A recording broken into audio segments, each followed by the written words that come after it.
Hello guys, and welcome back to another episode of Fan Factory Friday, and today we're checking out Kokatrix's factory, and with over 550 hours in game, he's made some real progress that I'm sure you'll find pretty impressive. So without further ado, let's jump into it. Now Kokatrix has gone down the route of having one mega factory, which he's located in the northwestern part of the map. But before we get there, I want to talk about what's outside his factory. Firstly, it would seem he's prepping for nuclear power, with him having prepped a conveyor belt into the marsh cave system. Now I must admit I'm a fan of the bus design with a single input and output line whilst running walkways above. This gives off a nice clean approach. One of the lines brings uranium ore from the cave, and the second line will take waste from the power plant back to the cave system to be stored in these storage systems. Now my only concern is how irradiated the walkways may become, but it is obvious that Kokatrix does know what he's doing and has already started to set up the factory using underfloor conveyor belts. Now I believe that he will produce the items required for nuclear power here and export it to his main factory via train, although I could be mistaken, and either way, I am certainly looking forward to seeing how this actually develops. Now at this point, if we head a little bit further along, we can find one of his conveyor buses where he pulls items across the map to local train stations and then exports the items to the factory. It's the same style approach that I recommend, and you can see how he's nicely organized it along one line of foundations. And over the past few weeks, I've become rather interested in the use of foundation frames, and I really like their use as supports and also for running conveyors along. As we go through more resource deposits, we find ourselves pulling more items to the conveyor bus before reaching the two train stations and being sent off to the factory. But before we get into his rail design, let's check the dune area. As you can see, this is a perfect example of how I'd recommend bringing all the items from a single area to a station to be sent off to the main factory. Sure, the conveyors here could be arranged into more permanent looking buses like we've just seen prior, but they work perfectly as they are, and upon reaching the station are sorted between the three floors of stations. Leaving the station, we run along some beautiful rails. Now I love this setup. Again, he takes the 2 lanes, 1 direction approach, which will help him later on, but also the supported rail lines look great and follow all around the northern edge of the map to his main factory. He has these stations located around the northern parts of the map, but what I really love is the work that he's done to the rails in the canyon area. I mean, this just looks stunning to me. And after a few minutes of admiring this beautiful work, we're going to head on over to the main base, which is still in progress. Once we arrive, everything is sucked into this factory, and I must admit I love his water extractor approach. It looks great, and there's some really nice detail to the architecture here. And I love the small sorting factory just outside the main factory for items found whilst exploring. A really nice little addition all factories should have. Upon entering the main factory, we can see just how much work has gone into this build.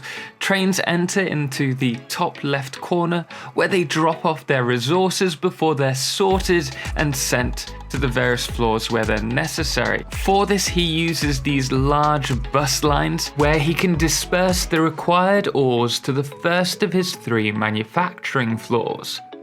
Here, he uses the alternate pure recipes to get the most resources out of each node, and I must admit that along these refineries, a lot of room is taken up by the sheer mass of liquids being brought in and through the factory, but I love how he buses them, splitting them up ramps and then running them through the factory.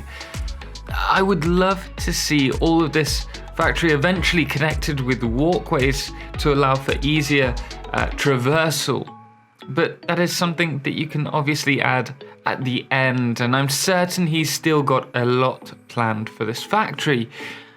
We then have his turbo fuel run fuel generators. Now these power plants are using the normal turbo fuel recipe alongside the diluted packaged fuel alternate recipe to maximize his production. Returning back to the refineries very briefly, note how he pulls the items up just below the second floor, where he is able to easily distribute the necessary items to all the required locations before moving up to the second floor where we have the main production lines.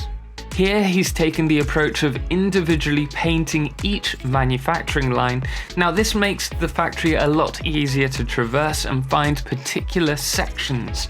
And you can see that he's only just started housing and arranging these factories, so I'm super excited to see how he organizes them all once it's finished. This section pretty much produces everything required in the game up to turbo motors. I haven't yet found any supercomputers, but that's the only item that I've noticed is missing. On the top floor, he has refineries dedicated to the production of all oil-based things, such as your rubber, plastic and excess fuel, maximizing production through the use of more alternate recipes. I should also note that on the bottom floor he has his nuclear power plants, and against these we also have his aluminium or aluminum production lines. Now moving back over to the front of the factory, we finally head over to my favorite area, like always the storage facility, which is located at the front of the factory, and it currently has everything hooked up to a sorting system, which obviously uses smart splitters and programmable splitters to siphon off anything that's overflowing to an awesome sink. Now on the opposite side of the sorting system, we have a very long series of containers, each housing the various items being produced, and he even has room for more items. But what I love about this is the conveyor belt for us to run along, and also how clean the system looks from the outside. Nothing is out of place, it's really well made.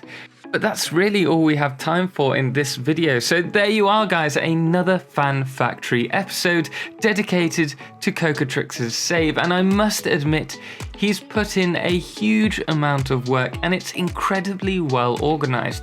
He definitely has some work to go in terms of decorating, but in regards to his production and organization, there really is nothing I can fault. It's a well-planned factory with some excellent techniques, not to mention kudos for having his user design on the front of the factory. Really great work. Now I'd love to see how this progresses over the coming months. Anyway guys, we are going to leave it there. If you did like this factory tour, be sure to drop a thumbs up. And obviously, if you like my content, why not join me over on Twitch and subscribe to my content on here if you haven't already. Anyway, guys, thank you so much for watching. And until next time, as always, ciao for now.